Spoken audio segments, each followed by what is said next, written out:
उर्फ संजय शिवराम चव्हाण, आमचे सदस्य विनायक कुलकर्णी साहेब आणि चंद्रकांत पवार गुरु सर या संदर्भात अनेक लोक आता येऊन गेलेले आहेत. त्या कोयना वसाहत ग्रामपंचायत जकीनवाडी नांदलापूर या पानंद रस्ता 33 फुटाचा रस्ता हे अतिक्रमण केलेलं आहे सहहिस्सेदारांनी.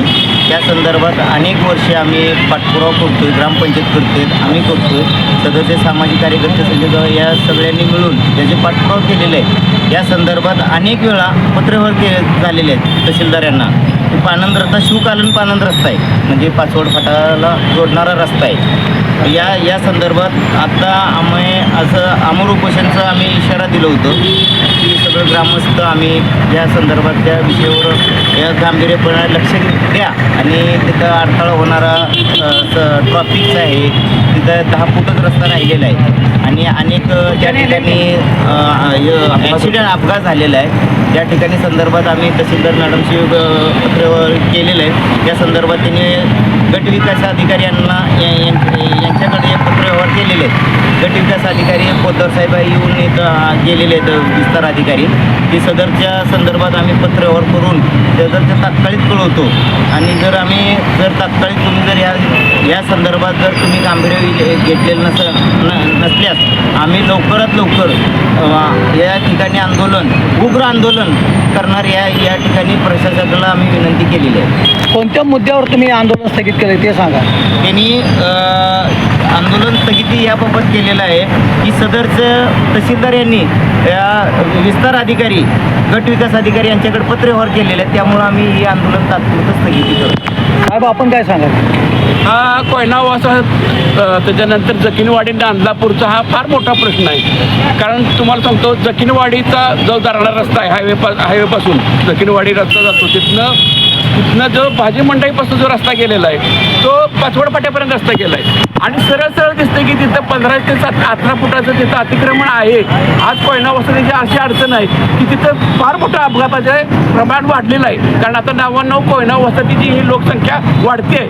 आता त्यामुळं त्याच्यानंतर डिमार्टकडे जाणारी लोक जी आहेत ती पाठीमागच्या बाजूने सुद्धा भरपूर जातात आणि तिथं गाड्यांचे त्याच्या जकीनवाडी नांदलापूर ह्या लोकांची सुद्धा त्यामुळं गैरसोय होते. तर ह्यातनं आम्हाला एकदा सुटकारा आणि काय आम्ही आमच्या न्याय हक्कासाठी आम्ही मांडतोय तो आम्हाला मिळावा ही आपण प्रशासनाला विनंती करतोय. दादा आपण काय सांगाल. हा रस्ता आहे ना छत्रपती शिवाजी महाराजांच्या काळापासूनचा रस्ता आहे, सातारापासून ते कोल्हापूरपर्यंत. आणि त्या रस्त्यावरती चारी बाजूनं अतिक्रमण झालेलं आहे. ते अतिक्रमण मुक्त करावे व रस्ता पूर्णपणे खुलाव करावा ही सर्व दक्षिणवाडी कोयना वसाहतच्या नांदलापूरच्या ग्रामस्थांची प्रमुख मागणी आहे. आणि शासनाने त्या पद्धतीनं तहसीलदार मॅडम असतील संजय चव्हाण यांनी वेळोवेळी पत्रव्यवहार केलेला आहे त्याचा आणि ग्रामपंचायतीने पण केलेला आहे. तर त्याचा फॉलोअप आम्ही सर्वजणी दोन्ही गावचे ग्रामस्थ आणि काय प्रमुख पदाधिकारी म्हणून घेणार आहे आणि लवकरात लवकर शासनाने रस्ता खुला करावा. नाहीतर आम्ही सर्व तिन्ही गावचे ग्रामस्थ आमरण उपोषणात बसणार आहे. हा आमचा शासनाला इशारा आहे. प्रशासनाला कोयना वसाहत ग्रामपंचायतच्या वतीनं अनेक वेळा त्या अतिक्रमणासाठी आम्ही पत्रव्यवहार केलेला आहे. परवा ग्रामसभा झाली, ग्रामसभामध्ये लाक्षणिक उपोषण करण्याचा निर्णय झाला. त्या निर्णयानुसार आज लाक्षणिक उपोषण सुरू केलेलं आहे. तहसीलदार मॅडमनी पत्रव्यवहार दिलेला आहे, तात्पुरते थांबा म्हणून सांगितलेलं आहे. पुढचं कार्यवाही काय होते त्याची आम्ही चौकशी करणार आहे, बघणार आहे. नंतर तीव्र त्या ठिकाणी मी उभं करणार आहे. हा रस्ता पूर्ण मोकळा व्हावा अशी पूर्ण ग्रामस्थांची कोयना वसाहत ग्रामस्थ, जकीनवाडी ग्रामस्थ, नांदापूर ग्रामस्थ या सर्वांची ती अपेक्षा आहे. तो रस्ता पूर्ण मोकळा व्हावा आणि रस्ता खुला करावा, काही अपघात थांबवा. त्यासाठी हे उपोषण आम्ही आता थांबतो. पुढे नंतर आम्ही परत उग्र उपोषण आम्ही आंदोलन करणार आहे.